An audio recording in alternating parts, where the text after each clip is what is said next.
Traders, how are you? कैसे हैं आप लोग? गाइस, मेरा नाम हैडी जे है। My name is Heidi J, it's my forex name.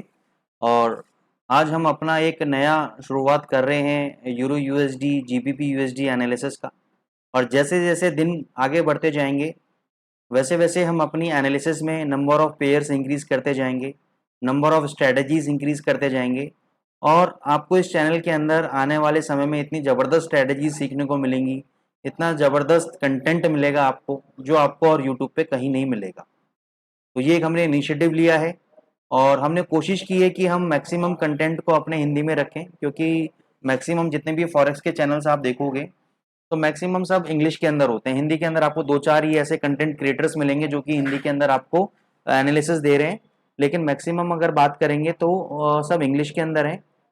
As comparison to stock market अगर बात करेंगे तो स्टॉक मार्केट में तो बहुत सारा कंटेंट आपको हिंदी में मिल जाता है, लेकिन जब फॉरेक्स की बात आती है दोस्तों, तो हमें इंडिया में सबसे बड़ी प्रॉब्लम ये होती है कि हमारा जो मैक्सिमम जनता है, मैक्सिमम पीपल है, they follow the Hindi language, which is very good. बहुत अच्छा है, हमारी मातृभाषा को फॉलो करते हैं वो लोग।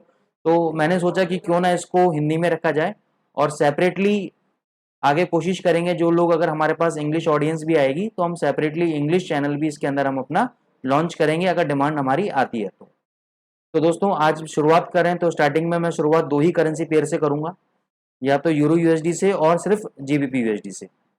देखते हैं जैसे जैसे थिंग्स चेंज होती रहती हैं, things will revolve around with this channel, we will make certain changes. हम लोग कुछ चेंजेस करेंगे फ्यूचर के अंदर, since this is the beginning. और जब नई शुरुआत होती है तो आने वाले दिनों के अंदर दोस्तों बहुत सारे चेंजेस भी आपको देखने को मिलेंगे। तो दोस्तों आओ, आइए पहले हम लोग यूरो यूएसडी की एनालिसिस से चालू करते हैं। तो सबसे पहले अगर हम यूरो यूएसडी का ट्रेंड देखते हैं डेली चार्ट के ऊपर, तो ऑब्वियस ही बात है, हमें समझ में ये आ रहा है कि ये डाउन ट्रेंड के अंदर है। लोअर हाई लोअर लोज बन रहे हैं, जो उसको कंप्लीट सेल कैंडिडेट बनाता है। दूसरी बात, अगर आप कुछ दिनों से देखोगे तो यहाँ पे मैंने एक लेवल ड्रॉ कर रखा है, एक हॉरिजॉन्टल सपोर्ट लाइन ड्रॉ कर रखी है, जिसका लेवल आ रहा है 1.0960।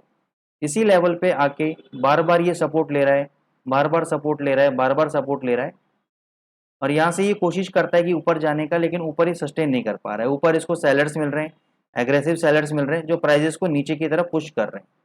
इसका एक कारण ये हो सकता है कि जो डॉलर इंडेक्स है वो आपका तेज हो रहा है। डॉलर इंडेक्स क्या हो रहा है आपका? तेज हो रहा है। डॉलर इंडेक्स जब तेज होता है तो यूरो आपका नीचे गिरता है, क्योंकि यूरो के अंदर और डॉलर के अंदर आपका इनवर्स रिलेशनशिप है। इनवर्स रिलेशनशिप का क्या मतलब होता है कि यूरो अगर ऊपर है तो डॉलर नीचे है, डॉलर अगर ऊपर है तो यूरो आपका नीचे रहेगा। इनवर्स रिलेशनशिप है दोनों के बीच के अंदर। तो इस चीज को आपको समझना पड़ेगा कि अगर आपको यूरो ट्रैक करना है, अगर आपको यूरो यूएसडी का पेयर ट्रैक करना है, तो आपको डॉलर इंडेक्स भी साथ साथ ट्रैक करना पड़ेगा। डॉलर इंडेक्स की अगर आपको मूवमेंट समझ में आ गई तो आप यूरो यूएसडी की मूवमेंट को इजीली कैप्चर कर पाओगे, क्योंकि 90% इन दोनों का आपस में कोरिलेशन है। तो अभी के लिए क्या है, स्ट्रॉन्ग सपोर्ट ले रहा है 960 पे। मैं इसके अंदर अभी सेल पोजीशन के अंदर हूं, मेरी सेल पोजीशन ऊपर के लेवल से चल रही है। और मैं लोगों को रिकमेंड करूंगा कि आप एक लॉट, फॉर एग्जांपल छोटा सा लॉट ले लेते हैं, माइक्रो लॉट के पॉइंट ऑफ व्यू से बात कर लेते हैं। आप 0.01 आप करंट लेवल पे सेल कर सकते हो। उसके बाद अगर ये बाउंस बैक मारता है इस मूविंग एवरेज तक, जो कि इसका लेवल है 1.1025, तो यहाँ पे आप अपनी और पोजीशंस को ऐड कर सकते हो 0.01। ये तो मैंने एग्जांपल के हिसाब से आपको बताया है कि 0.01 माइक्रो लॉट है। अगर आपकी कैपेसिटी 1 स्टैंडर्ड लॉट की है, आप उसके अकॉर्डिंग करो। ये जस्ट क्योंकि हमारे पास दिक्कत क्या आती है ना, जो स्मॉल इन्वेस्टर हैं, छोटे लोग हैं, जिनके पास छोटा स्मॉल साइज अकाउंट है, वो लोग कैसे ट्रेड करें, तो उनकी हेल्प करने के लिए मैंने बेसिकली चैनल बनाया है। आप अपने लॉट साइज को अकॉर्डिंगली बढ़ा सकते हैं, घटा सकते हैं। तो 0.01 आप करंट रेट पे सेल करें। ऊपर अगर यूरो यूएसडी बाउंस बैक करता है तो 1.1025 पे आप सेल करें। और सेल पोजीशन में दोस्तों आप तब तक रहेंगे जब तक यूरो यूएसडी किसी भी डेली चार्ट पे 1.1050 के ऊपर क्लोजिंग नहीं दे देता। जब तक ये 1050, जिसको हम 1.1050 बोल रहे हैं, जब तक 1050 के ऊपर एक क्लोज नहीं दे देता डेली चार्ट पे, तब तक euro USD is a sell candidate, पहली बात। दूसरी बात, ऑन एनी गिवन डे, अगर मान के चलो आज के दिन ये 0.960 के नीचे डेली चार्ट पे यहाँ पे एक कैंडल क्लोज हो जाता है डेली चार्ट पे, तो अगला टारगेट इसका 800 के आसपास ही मिलेगा। 1.0800 के आसपास आपको एक मैसिव फॉल आपको यूरो यूएसडी के अंदर देखने को मिलेगा। तो ये है आपकी यूरो यूएसडी की अभी तक की छोटी सी एनालिसिस, जो मेरे को लगता है कि हिसाब से आपको डाउन जा रहा है। इस एनालिसिस को हम और ज्यादा इन डेप्थ ले जाएंगे आने वाले वीडियो के अंदर। अब मैं आपको लेके चलता हूं जीबीपी यूएसडी की तरफ।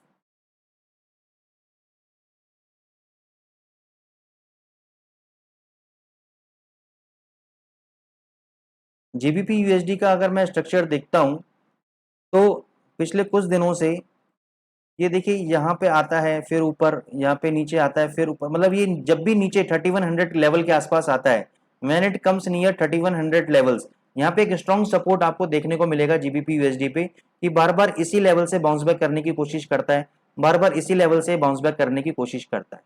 तो जब तक ये 3100 के नीचे नहीं सस्टेन करता एक डेली चार्ट में, तब तक इसके अंदर मंदी नहीं आएगी, इसमें सेलिंग नहीं आएगी।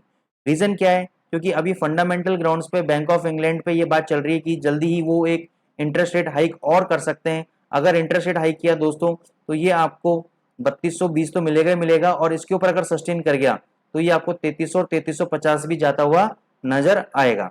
तो यही तेजी मिल रही है। अगर बैंक ऑफ इंग्लैंड मना कर देता है कि अभी हम इंटरेस्ट रेट नहीं बढ़ा रहे, तो ये आपको सीधे 3000 के लेवल पे आपको नजर आएगा।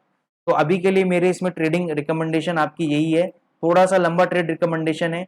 लंबा ट्रेड रिकमेंडेशन क्या है कि आप अभी बाय करो जीबीपी यूएसडी को करंट रेट पे 1.3128 पे आप बाय करो, ऐड करो अपनी position near 1.3050, final stop loss लगाओ आप 1.3000 का क्लोजिंग बेसिस पे। अगर 300 के नीचे क्लोज हो जाता है तो अपनी पोजीशन से एग्जिट कर जाना। हो सकता है कि उसके बाद ये 2800 भी आ जाए, लेकिन जब तक 3000 के लेवल के नीचे बंद नहीं होता तब तक there is a higher probability कि पहला टारगेट रहेगा मेरा 3220 का, दूसरा टारगेट रहेगा मेरा 3300 का। 1.3300 is my second target, first target है मेरा 1.3220। दूसरा, अभी ये साइडवेज मूवमेंट दे रहे हैं, क्यों दे रहे हैं? क्योंकि शाम को एक बहुत ही इंपॉर्टेंट न्यूज आनी है, आईएसएम सर्विसेज का आपका डेटा आना है। इंस्टीट्यूट ऑफ सप्लाई मैनेजमेंट जो कि इसका विभाग है, इसका डिपार्टमेंट है, ये सर्विस सेक्टर का पीएमआई डेटा निकालेगा कि सर्विस सेक्टर कितना एक्सपेंड किया है या कितना डिक्रीज हुआ है। तो अगर सर्विस सेक्टर के नंबर्स अच्छे आए तो which is good for the dollar, तो डॉलर ऊपर जाएगा, यूरो और नीचे गिरेगा। अगर ये नेगेटिव नंबर आए तो आपका यूरो एक बार बाउंस बैक यहाँ से ले सकता है ऊपर की तरफ, और जीबीपी भी बहुत अच्छा बाउंस बैक ले सकता है 3200 की तरफ। ठीक है, लेकिन फिर भी यूरो यूएसडी मेरे को जीबीपी के कंपैरिजन में ज्यादा वीक लग रहा है। इसी वजह से अगर आप पेयर देखोगे यूरो जीबीपी अगर आप पेयर देखोगे तो वो ज्यादा अच्छा गिर रहा है। क्यों? क्योंकि जो बेस करेंसी है, बेस करेंसी कौन सी है? यूरो। काउंटर करेंसी कौन सी है हमारी? जीबीपी। तो यूरो जो हमारी बेस करेंसी है वो गिर रही है और जीबीपी इंक्रीज हो रहा है, इसलिए ये पेयर आपका गिर रहा है, इसलिए पेयर गिर रहा है। और ये पेयर आपका 8300 लेवल्स तक आ सकता है नीचे गिर के। दोस्तों, तो जो एनालिसिस मैंने आपको बताया है, जो टारगेट्स बताए हैं, स्टॉप लॉस बताए हैं, अच्छा जो सेल का टारगेट मैंने अभी आप यूरो यूएसडी में नहीं रखा है, यूरो यूएसडी में पहला टारगेट मैं आपको बता देता हूं। अभी जो पहला टारगेट है आपका 1.0900 है, और इसके बाद सीधे 1.0800 जाएगा। जब तक ये 1050 के नीचे ट्रेड कर रहा है, ये आपका फाइनल स्टॉप लॉस है 1050 का। आई होप आपको यूरो यूएसडी और जीबीपी यूएसडी दोनों के ट्रेडिंग लेवल्स क्लियर हो गए। तो इसी चीज को, पोजीशन को हम कल रिव्यू करेंगे, और कल फिर एक नए वीडियो में आपको अपडेट करूंगा नए लेवल्स के साथ। तब तक गाइज आप प्लीज हमारे चैनल को लाइक करना, सब्सक्राइब करना ना भूलें। आप चैनल से इंटैक्ट रहें, गारंटी मेरी है। बहुत सारे नए वीडियोस आ रहे हैं, बहुत स्ट्रेटेजीज आ रही हैं, यूनिक यूनिक कंटेंट्स आ रहे हैं जो आपको पूरे यूट्यूब पे नहीं मिलेंगे, ये मेरा चैलेंज है। लेकिन तभी जब हमारे ऑडियंस बन जाएंगे तो मैं और अच्छे अच्छे कंटेंट्स आपको बनाना चालू करूंगा। इसलिए सब्सक्राइब करना प्लीज आप हमारे चैनल को ना भूलें। Thank you so much.